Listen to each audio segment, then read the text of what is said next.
Alors, dans cette vidéo, nous allons parler de l'iPhone SE 4 et de l'impact potentiel de la Dynamic Island sur le futur entrée de gamme d'Apple. J'ai regardé les évolutions timides de l'iPhone SE par rapport aux autres modèles de la gamme et je souhaitais donc partager mon point de vue sur le prochain iPhone SE 4. Salut tout le monde, c'est Stéphane, j'espère que vous allez bien et si vous aimez les tutoriels, les tests, les actualités du monde de la tech, sans stress, vous êtes au bon endroit, bienvenue sur la chaîne. Alors l'iPhone SE actuel a encore le design de l'iPhone 8 qui est maintenant très largement dépassé en 2023 et qu'il était déjà en 2022. Cependant, nous avons récemment vu l'apparition du Dynamic Island sur l'iPhone 14 Pro et je me demande si cela pourrait avoir un impact sur le futur design de l'iPhone SE 4. Je m'explique. Pourquoi Dynamic Island pourrait profiter au futur iPhone SE 4 ? En fait, je suis la logique d'Apple. Lorsque l'encoche a été introduite sur l'iPhone 10, les modèles iPhone SE suivants ont conservé le design de l'iPhone 8. Selon moi, l'iPhone 10 a représenté une rupture dans le cycle des iPhones en termes de design.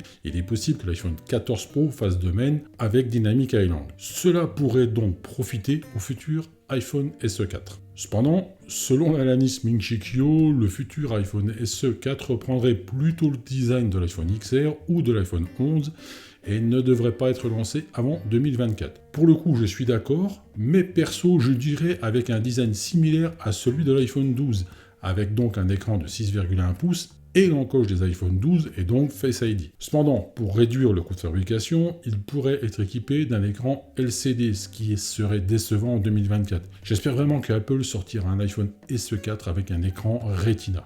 Mais vraiment. En ce qui concerne les modules photo, il y aurait toujours un seul objectif arrière de 12 mégapixels, mais amélioré, et la caméra avant serait également de 12 mégapixels avec une mise au point automatique. Apple a déjà prouvé sa capacité à surprendre en matière de photographie, donc impatient de voir ce qu'il réservera pour le futur iPhone SE. En ce qui concerne la puissance, il est possible que le futur iPhone SE 4 soit équipé de la puce A15 à 4 cœurs qui équipe actuellement les iPhone 13. Il serait également compatible avec la technologie 5G, mais il pourrait ne pas être compatible avec MagSafe, mais Lightning. Et pour le coup, je me pose quelques questions. En effet, en ce qui concerne le chargement, il est fort probable que la législation européenne rende obligatoire l'utilisation du port USB-C pour tous les prochains smartphones. On peut dire que Apple n'a encore pas montré d'enthousiasme à l'idée d'intégrer ce type de port sur ses iPhones, donc il est possible que le futur iPhone SE 4 soit un appareil complètement sans fil. Vous en pensez quoi? Mais je me dis que ça peut vraiment le faire. En ce qui concerne le prix, les futurs iPhone SE 4 pourraient être vendus à partir de 600 ou même 650 €, ce qui reste relativement cher pour un appareil d'entrée de gamme. Je dis bien d'entrée de gamme. Cependant, compte tenu des caractéristiques et de la qualité de fabrication d'Apple, il est possible que ce prix soit tout de même justifié. Donc je verrais bien un iPhone SE en 2024, voire début 2025, mais sur le design des iPhone 12. Après, j'ai vu d'autres rumeurs qui disent que Apple pourrait tout simplement retirer les iPhone SE de sa gamme. J'avoue que c'est quelque chose que je pense aussi probable.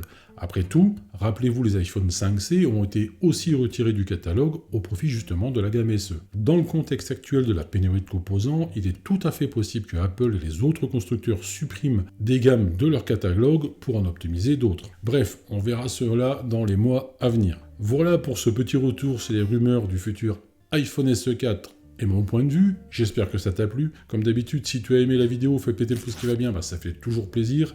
Si tu le souhaites, partage cette vidéo sur tes réseaux sociaux, ça fait tout aussi plaisir.